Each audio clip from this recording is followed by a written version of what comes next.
આપ સૌને રક્ષાબંધનના પવિત્ર પર્વની ખૂબ ખૂબ શુભેચ્છાઓ। આજે એક તરફ દેશમાં રક્ષાબંધનનો પર્વ ઉજવાઈ રહ્યો છે, પણ કેટલાક ઘરો એવા છે કે જેઓ અત્યારે પણ નેપાળ જળપ્રલયમાં લાપતા તેમના પરિજનોના એક ફોન કોલની રાહ જોઈ રહ્યા છે। માહિતી એવી મળી રહી છે કે રાજ્ય સરકાર અને SCOC અત્યારે એક્શન મોડમાં છે। ફસાયેલા નાગરિકો માટે ઇમરજન્સી કામગીરીને તેજ કરી દેવામાં આવી છે।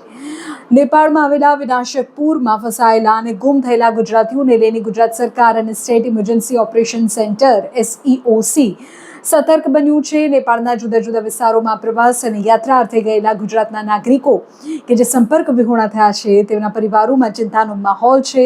તંત્ર દ્વારા તમામ લાપતા નાગરિકોની શોધખોળ અને તેમને સુરક્ષિત પાછા લાવવા માટે સતત પ્રયત્નો કરવામાં આવી રહ્યા છે।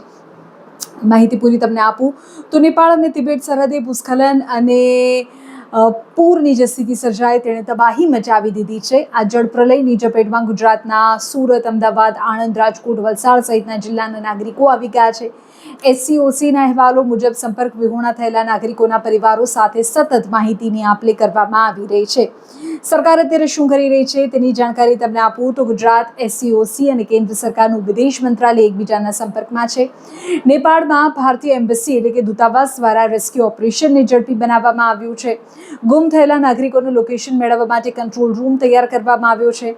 સ્થાનિક પ્રશાસન અને નેપાળી સેના દ્વારા પૂર પ્રભાવિત વિસ્તારોમાંથી હેલિકોપ્ટર અને ડ્રોનની મદદથી બચાવ કામગીરી હાથ ધરવામાં આવી રહી છે। રસ્તાઓ ધોવાઈ જવાના, નેટવર્ક ખોરવાઈ જવાના કારણે બચાવ ટીમોને મુશ્કેલી પડી રહી છે। છતાં પણ ગુજરાતી યાત્રાળુઓ અને પ્રવાસીઓને ઝડપથી સલામત સ્થળે ખસેડવા માટે યુદ્ધના ધોરણે કામગીરી ચાલી રહી છે।